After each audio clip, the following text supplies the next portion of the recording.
Good morning, student. আজি আমি revision tour 2 নম্বৰৰ প্ৰশ্নকেইটা আলোচনা কৰিম। আগতে মই দি দিছো অলৰেডি 1 নম্বৰৰ কেইটা যেহেতু দি দিছো আজি 2 নম্বৰৰ পৰা আমি আৰম্ভ কৰিম। আৰু 2 নম্বৰ প্ৰশ্নটোত কি হৈছে তোমালোকক যে পূৰ্ণবৰ্গ নোহোৱাৰ কাৰণ সুধিছে। কেইটামান সংখ্যা দিয়া আছে আৰু সেই সংখ্যা কেইটা কিয় পূৰ্ণবৰ্গ নহয় সেইটো সুধিছে। মানে প্ৰথম প্ৰশ্নটো দিছে চোৱা 1057 মানে 1057 আমি সলিউশনত কি লিখিম সলিউশন 1 টোৰ কাৰণে লিখিম যে প্ৰদত্ত সংখ্যাটোৰ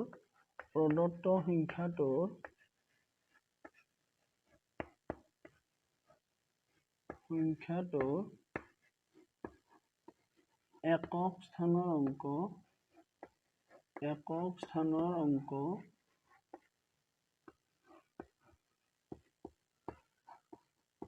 অংক আমাৰ 7 যেহেতু একক স্থানত 7 আছে গতিকে এই সংখ্যাটো আমি দেখিয়ে ক'ব পাৰিম এই পূৰ্ণবৰ্গ সংখ্যা নহয় গতিকে বা এতেকে যি বুলি দিয়া গতিকে সংখ্যাটো পূৰ্ণবৰ্গ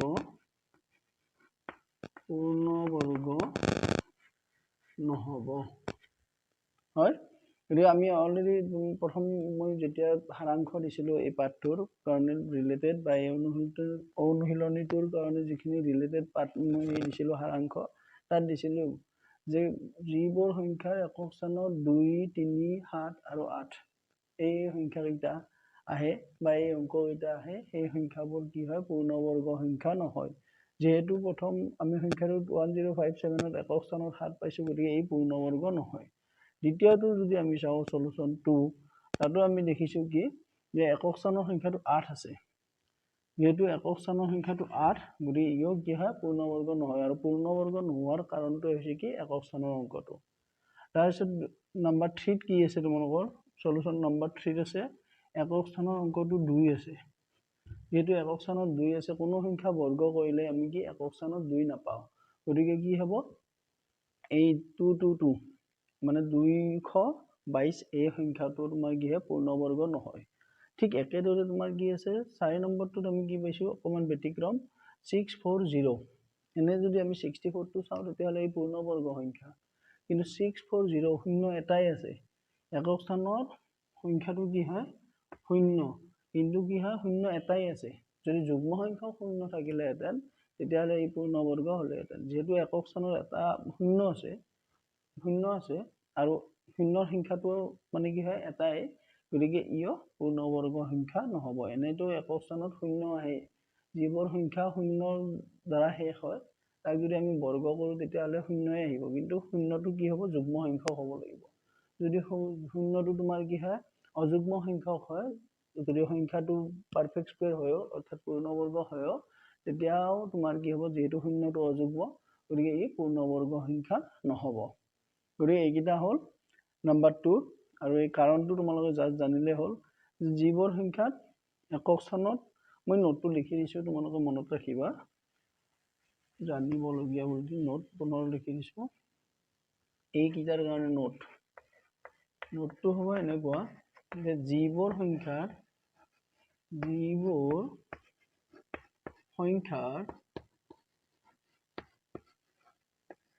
একক স্থানৰ অংক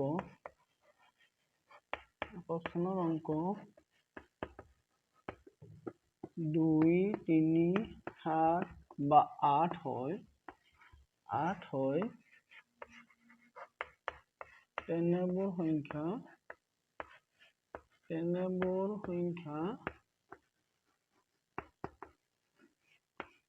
আমি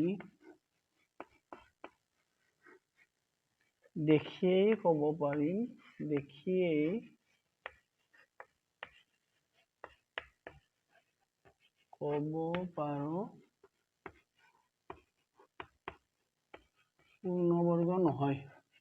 পূৰ্ণবৰ্গ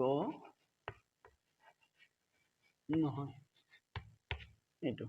যে কোনবোৰ সংখ্যা যিবোৰ সংখ্যাৰ একক স্থানৰ অংক 2 বা 3 বা 7 বা 8 হয় তেনেবোৰ সংখ্যা আমি দেখিয়ে ক'ব পাৰো ই পূৰ্ণবৰ্গ নহয় এইটো পইণ্ট যদি মনত ৰাখা তেতিয়াহ'লে তোমালোকে কিছুমান সংখ্যা দেখিলেই মোৰ ঘুমাই থকাৰ প্ৰয়োজন নাই, দেখিয়েই গম পাবা এইটো পূৰ্ণবৰ্গ হয় নে নহয়। আকৌ এটা দিছোঁ মই পইণ্ট। নেক্সট পইণ্টটো হ'ব তোমালোকৰ কি, যে যদি শূন্য থাকে, এনেইতো তোমাৰ কি হয় শূন্যৰে শেষ হোৱা সংখ্যা যদি আমি বৰ্গ কৰোঁ তেতিয়াহ'লে শূন্য ওলায়, কিন্তু শূন্য যদি সংখ্যাটো শূন্যৰ আগৰ সংখ্যাটো তোমাৰ যুগ্ম মানে কি হয় বৰ্গ সংখ্যা, কিন্তু যদি শূন্যৰ সংখ্যাটো অযুগ্ম সংখ্যক থাকে তেতিয়াহ'লে ই পূৰ্ণবৰ্গ নহয়। নেক্সট পইণ্টটোত কি হ'ব, যদি কোনো বৰ্গ সংখ্যাৰ মানে পূৰ্ণবৰ্গ সংখ্যা দেই, বৰ্গ সংখ্যাৰ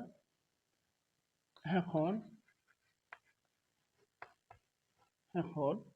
অযুগ্ম সংখ্যক শূন্য থাকে, তেতিয়াও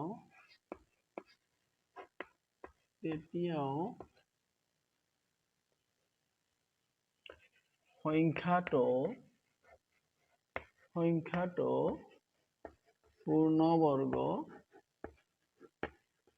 পূৰ্ণবৰ্গ নহ'ব। উদাহৰণস্বৰূপে তোমালোকে মই অলপ আগতে দিছিলোঁ যে 640টো কেনেকৈ চাবা, যে 640 640 আৰু এই 640টোৰ ক্ষেত্ৰত তোমাৰ কি হয়, আমি যদি সংখ্যা হিচাপত চাওঁ 64টোৰ বৰ্গমূল কি হয় 8 পাওঁ, মানে 64টো এটা পূৰ্ণ বৰ্গ সংখ্যা, কাৰণ কিয় 8 8 গুণ 64, কিন্তু যিহেতু শূন্য এটা আছে গতিকে ই পূৰ্ণবৰ্গ সংখ্যা নহয়, যিহেতু ইয়াত শূন্য এটা আছে কিন্তু ই পূৰ্ণবৰ্গ সংখ্যা নহয়। আৰু কেতিয়াবা কি হয়, শূন্য যদি পিছত দুটাও থাকে, যুগ্ম সংখ্যা শূন্য থাকে কিন্তু সংখ্যাটো পূৰ্ণবৰ্গ নহয়, তেতিয়াহ'লেও তেনেকুৱা সংখ্যাবিলাক কি হ'ব, পূৰ্ণবৰ্গ নহয়। যেনে তোমাৰ কি হয় 800, ইয়াত তোমাৰ কি হয় দুটা শূন্য আছে, কিন্তু দুটা শূন্য থাকিলে কি হয় ই পূৰ্ণবৰ্গ সংখ্যা নহয়, কাৰণ কিয় 8টো পূৰ্ণবৰ্গ সংখ্যা নহয়, গতিকে এই সংখ্যাটো পূৰ্ণবৰ্গ সংখ্যা নহয়। গতিকে কি হয় দুটা যুগ্ম সংখ্যক শূন্য থাকিলে যে পূৰ্ণবৰ্গ হ'ব, তেতিয়াও আমি কি কৰিব লাগিব, চাব লাগিব যে শূন্য দুটাৰ আগৰ সংখ্যাটো কি আছে, যদি সংখ্যাটো পূৰ্ণবৰ্গ হয় তেতিয়াহ'লে দুটা শূন্য থাকিলে বা যুগ্ম সংখ্যক শূন্য থাকিলে ই পূৰ্ণবৰ্গ হ'ব, আৰু যদি পূৰ্ণবৰ্গ সংখ্যা এটাৰ পিছত অযুগ্ম সংখ্যক শূন্য থাকে তেতিয়াও সংখ্যাটো কি হ'ব, পূৰ্ণবৰ্গ সংখ্যা নহয়। সেইটোৱে কি দিছে, তোমালোকক বৰ্গ কৰা দিছে, মানে ইয়াত বৰ্গ কৰিলে কি হ'ব, যে 19 স্কুৱেৰ, চ' 19 স্কুৱেৰক বৰ্গ কৰিলে কি হ'ব, সলিউশ্যন মই এটা দিছোঁ চাবা।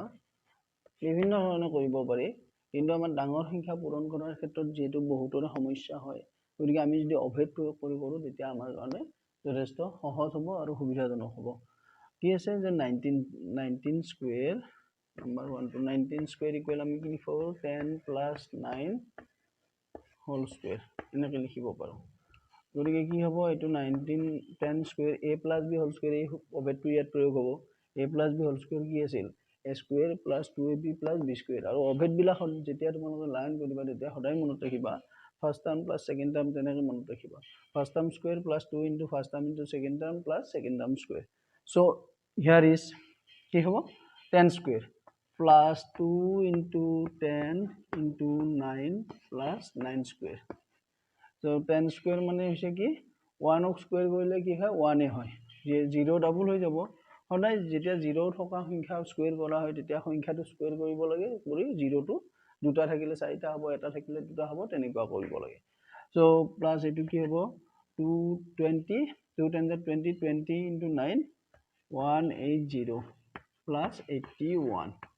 যদি আমি এইকেইটা প্লাছ কৰি লওঁ তেতিয়াহ'লে কি হ'ব, 361, গতিকে এনচাৰ হ'ব 361, বা এইটো কোনোবাই এনেকৈও কৰিব পাৰে, নাম্বাৰ 1 to 19 স্কুৱেৰ ইকুৱেল 19 × 19, গতিকে বহুতে যিহেতু মাল্টিপ্লিকেশ্যন টেবুল নাজানে এনচাৰটো এইটোৱে ওলাব, কিন্তু যিহেতু মাল্টিপ্লিকেশ্যন টেবুলৰ ক্ষেত্ৰত বহুতৰে সমস্যা আমি পাওঁ, গতিকে এনেকৈ কৰিলে হ'ল। এইটো যদি অভেদটো প্ৰয়োগ কৰা হয় তেতিয়াহ'লে কি হয় নাম্বাৰবিলাক সৰু হৈ যাব আৰু সৰু নাম্বাৰৰ ক্ষেত্ৰত মাল্টিপ্লিকেশ্যন কৰাটো যথেষ্ট সহজ হয় মই ভাবোঁ আৰু সেইটো আৰু তোমালোকে নিশ্চয় জানা নেক্সট 2 নম্বৰটোত কি আছে 37 বৰ্গ কৰিব লাগে যদি 2 নম্বৰটোৰ ক্ষেত্ৰত কি হ'ব 37 square equal 37 30 plus 7 whole square तो কি হ'ব 30 square plus 2 into 30 into 7 plus কি হ'ব 7 square ইয়াতে 3 square মানে কি হৈছে 9 তো 0 ডাবল কৰি দিলে হ'ল যেটো এটা আছে ইয়াত কি হ'ব 60 3 গুণ 6 60 হ'ব 60 6 7 গুণ 42 গতিকে 7 গুণ 42 420 যোগ 49 এতিয়া এইটো কিটা যদি আমি প্লাস কৰি দিও তেতিয়াহ'লে কি হ'ব প্ৰথম 9 হ'ব তাৰপিছত 6 হ'ব তাৰপিছত 13 হ'ব এইটো হ'ব आंसर যদি আমি এইটো মাল্টিপ্লিকেশন কৰো 37 into 37 তেতিয়াও আমি এইটোই পাম आंसर নেক্সট নাম্বাৰ তোমাৰ কি আছে 3 আছে 3 কি দিছে নাম্বাৰ 3 এৰ কাৰণে দিছে চোৱা নাম্বার 3 দিছে 53 square 53 square মানে হৈছে 50 plus 3 whole square so 50 square plus 2 into 50 into 3 plus 3 square that's equal so 50 square মানে 5 square হলে তোমাৰ 25 0 এটা আছে গতিকে দুটা দি দিয়া plus 2 5 is 10 10 3 is 30 ultimately 300 hobo plus 3 square মানে 3 into 3 9 so কি হ'ব এটো 9 0 8 2 গতিকে কি হ'ব প্লাস কৰিলে আমাৰ এইটো হৈ যাব 9 2809 হ'ব आंसर এটো হল so next তোমাৰ কি আছে 78 ঠিক তেনেকুৱা ধৰণে আমি কৰিম 78 ৰ ক্ষেত্ৰত কি হ'ব নাম্বার 4 আছে 78 so 78 square 78 square মানে 70 plus 8 whole square so 70 square plus 2 into 70 into 8 plus 8 square so এই ক্ষেত্ৰত আমি কি পাম যে 7 square মানে হৈছে 4900 plus এইটো হ'ব তোমাৰ কিমান যে 2 এইটো যদি 2 আৰু এইটো মাল্টিপ্লাই কৰি দাও তেতিয়াহলে 140 হ'ব 70 কৰিলে 140 into যদি 8 কৰো বা তোমাৰ কি হয় 8 7 jar 56 56 into 2 কৰিলে 112 আৰু 02 প্লাস কৰিলো 7 8 গুণ 56 56 দুই দি পূৰণ কৰিলে তোমাৰ কি হ'ব 112 গতিকে 1120 প্লাস h স্কয়াৰ মানে হৈছে তোমাৰ কি 64 এইগিৰা প্লাস কৰি যদি দিও তেতিয়াহলে কি ওলাব ফাৰ্স্ট 4 ওলাব ডিজিট তাৰপিছত 6 6 8 8 ওলাব তাৰপিছত 1 9 1 10 9 হাতে থাকিল 1 4 5 6 6084 आंसर হ'ব এইটো গতিকে তোমালোক বুজি পালা এইটো কেনেকুৱা এনেকৈ কৰিলে সহজ নে তোমালোক ডাইৰেক্ট কৰিবা এটো তোমালোক জেনেৰেলি কৰিলেও কথা নাই কিন্তু এইটো হৈছে মানে ক্যালকুলেশন বিলাক ইজি কৰিলে আমাৰ কাৰণে সুবিধা হয় আৰু সহজও হয় মাল্টিপ্লিকেশন টেবল যেহেতু কিছুমানে তোমাৰ কি হয় পাছৰ পৰা বেলেগ ভাগ নাজানে পুৰণিয়তাৰ ভাগ আৰু সেই সমস্যাটো দূৰ কৰিলে এনে কৰিলে বেছি সুবিধা হ'ব বুলি মই ভাবো আৰু যে মৌলিক উৎপাদক বিশ্লেষণ পদ্ধতিৰে বৰ্গমূল উলিওৱা এই মৌলিক উৎপাদক বিশ্লেষণ পদ্ধতিৰে যেতিয়া আমি বৰ্গমূল উলাম তেতিয়া তোমাৰ কি কৰিব লাগিব ছুটি হৰণ নিয়মেৰে আমি উৎপাদক বিশ্লেষণ কৰিব লাগিব আৰু উৎপাদক কিটা কি হ'ব আটাইকিটা উৎপাদক মৌলিক উৎপাদক হ'ব লাগিব যেহেতু মৌলিক উৎপাদক বিশ্লেষণ কৰিব দিছে আমাক so 1764 এই সংখ্যাটো দেখিলে আমি গম পাও ই কিহেৰে বিভাজ্য হ'ব যেহেতু মই এই বিভাজ্যতা পৰীক্ষা বিলাকত দিছিলো যে একক স্থানত কি আছে 4 আছে যদি এই সংখ্যাটো আমাৰ কি হ'ব 2 ৰে যাব চকুমুজি দি দিয়া তোমালোকে 8 8 just 8 2 just 16 ইয়াত 17 আছে 17 16 গল এক বাকি থাকিল একটো ইয়াৰ লগত আহি গল আহাৰ লগে লগে কি হ'ব এটো 16 হ'ব এটো তো 8 হল আকৌ এটো 2 হল আকৌ তোমালোকে কি কৰিব লাগিব এইটো 2 ৰে দিয়া যেহেতু একক স্থানত 2 আছে 4 4 1 এইবাৰ কিহেৰে দিবা 4 4 8 8 1 9 গতিকে এই সংখ্যাটো 3 ৰে বিভাজ্য হ'ব সো 3 ৰে দিয়া 3 ৰে দিলে তোমাৰ কি হ'ব 1 আৰু ইয়াত থাকিল 14 তোমাৰ কি হ'ব 4 বাৰ আৰু 7 বাৰ হ'ব এইটো যেহেতু ইয়াত 12 হল 7 4 3 12 2 বাকি থাকিল 2 টো ইয়াত আহি গ'ল 21 হল 21ক আমি 3 দি 7 বাৰ কৰিব পাৰো এইবাৰ কি কৰিম আমি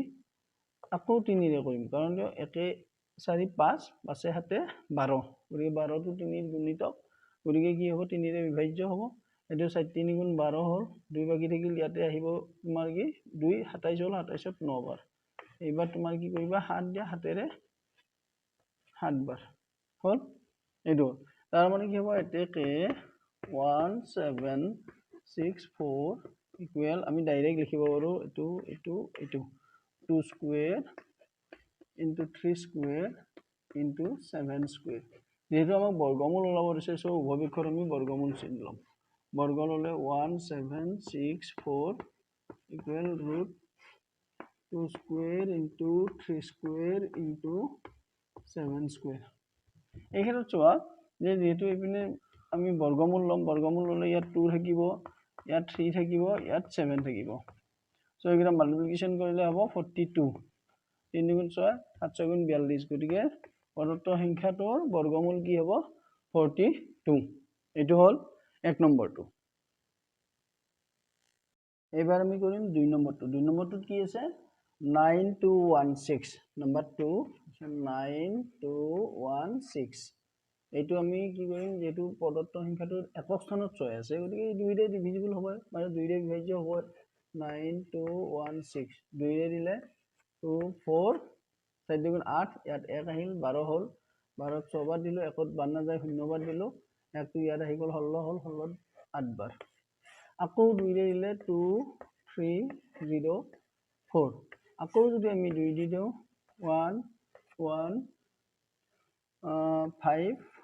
2 কাৰণ কি 11 দুগুণ 22 হল বা 2 দি 2 একবাৰ যাব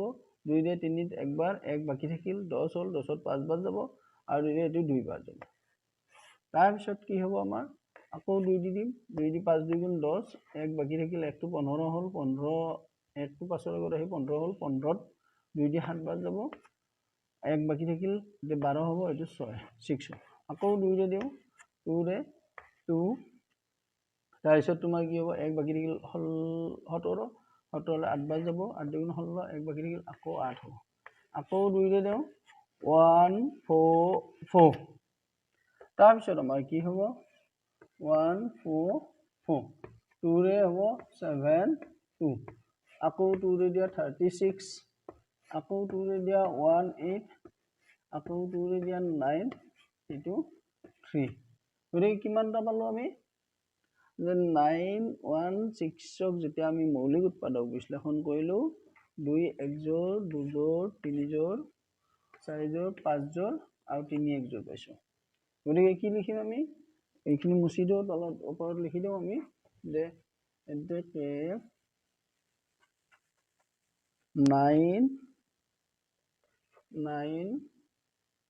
216 equal 2 square into 2 square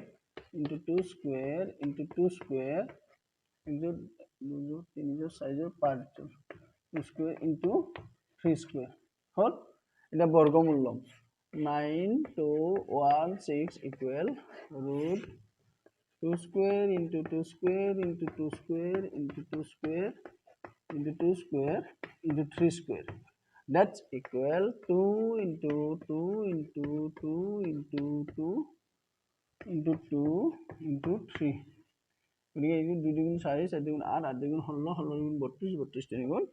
96 এই প্ৰদত্ত সংখ্যাটোৰ নিৰ্ণয় বৰ্গমূল হ'ব 96 এটো পাই গলো আমি এইবাৰ আমি নাম্বাৰ 3 টো কৰিম নাম্বার 3 টো আছে 7744 নাম্বার 3 আছে 7744 এটো তোমালোকে বুজি পাই গলা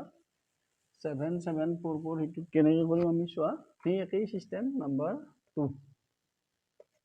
3 হ'ব এটো so 7 7 4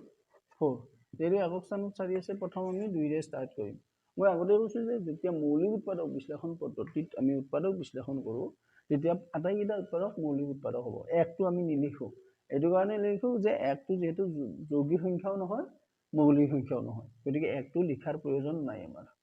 সো কি কৰিম আমি 7 4 4 2 ৰে কৰিলো 3 2 6 এক আহিল 17 8 বাৰ গ'ল এক ইয়াত আহিল 17 14 হ'ল 14 7 বাৰ এটি 2 আকৌ আমি 2 ৰে দিম 2 ৰে দিলে কি হ'ব 2 1 9 তাৰপিছত 3 হ'ব এইটো 6 হ'ব আকৌ আমি কি কৰিম 2 ৰে দিও 2 9 জাৰ 18 1 and 6 8 আকৌ আমি দি দিম কি দিম এইটো আমি 2 ৰে দিও 2 ৰে 4 ইয়াত আহিল 8 হ'ল এইটো 4 আকৌ আমি 2 ৰে দিম 2 ৰে 2 4 2 এটা 2 4 2 2 4 2 ৰে আকৌ 2 ৰে দিম আমি 1 2 1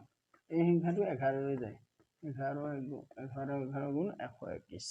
কাৰণ কিয় এইটো মই আগতে দি দিছো 11 ৰে বিভাজ্য পৰীক্ষা কৰোতে কেনেকৈ জানিব লাগে বা কেনেকৈ কৰিব লাগে এই বিষয়ে মই দি দিছো তোমালোকে চাই লবা ভিডিওটো চাই ললে বুজি পাবা ইয়াত আমি কি যোৰ বলে 1 যোৰ 2 যোৰ 3 যোৰ সৰি এইটো আৰু এইটো মিলি 3 যোৰ 4 যোৰ সো তোমাৰ কি হ'ব 7 7 4 4 equal to square into 2 square 1 0 2 0 2 की तरफ से 1 2 1 2 3 4 5 so into 2 square into 11 square so এটা কি হ'ব root 7 4 sorry 7 4 4 equal root 2 square into 2 square into 2 square into 11 square equal কি হ'ব 2 into 2 into 2 into 11 ये কি হ'ব 2 গুণ 4 4 গুণ 8 8 1 গুণ 88 88 নিৰ্ণয় সংখ্যাটোৰ বৰ্গমূল হ'ব 88 এই বুজি পাইছা তোমালোকে নিশ্চয় চাই লবা তাৰপিছত নম্বৰ 4 টো মই কৈ দিছো নম্বৰ 4 টো কি আছে চাই লবা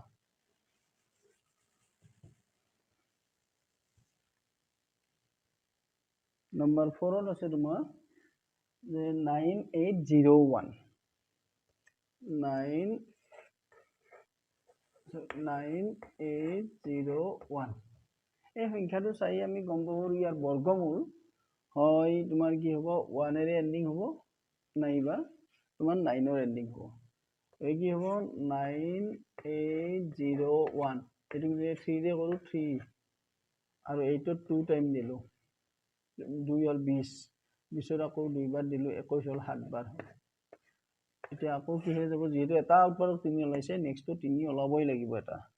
কাৰণ কিয় যেহেতু এটো পূৰ্ণবৰ্গ সংখ্যা হয় গতিকে দুটা দুটা একে একে উৎপাদক থাকিবই লাগিব সো 3 1 বাই 2 ত বান্নাটা শূন্য দিলো 22 হল 7 বাৰ হল 22 7 3 গুণ 21 17 4 নম্বৰত চাই লোৱা 9801 গতিকে আমি কি কৰিম এই সংখ্যাটো প্ৰথমতে 3 ৰে কৰিম কাৰণ কিয় 9 + 8 17 17 18 গতিকে ই 3 বিভাজ্য হ'ব সো 9 3 দি 3 বাৰ 8 3 দি কি হ'ব 3 গুণ 6 দুবাৰ গ'ল গ'লে 20 হল 20 3 4 গুণ 18 তাৰপিছত 21 হল 21 ত 7 বাৰ দিলো এইবাৰ চোৱা 3 5 3 2 5 5 6 11 11 হাতে 18 গতিকে এই সংখ্যাটো 3 ৰে যাব 3 ৰে একবাৰ গ'ল 2 ত বাৰ নাযায় শূন্য দিলো 26 হল 26 হল 8 বাৰ 8 3 গুণ 24 2 ল এটি 9 হল আকৌ এইটো আমি 3 ৰে দিব পাৰিম 1 + 8 9 9 9 18 3 ৰে দিলে 3 3 গুণ 9 1 হল 6 এটো 3 বাৰ আকৌ আমি 3 ৰে দিম 3 1 2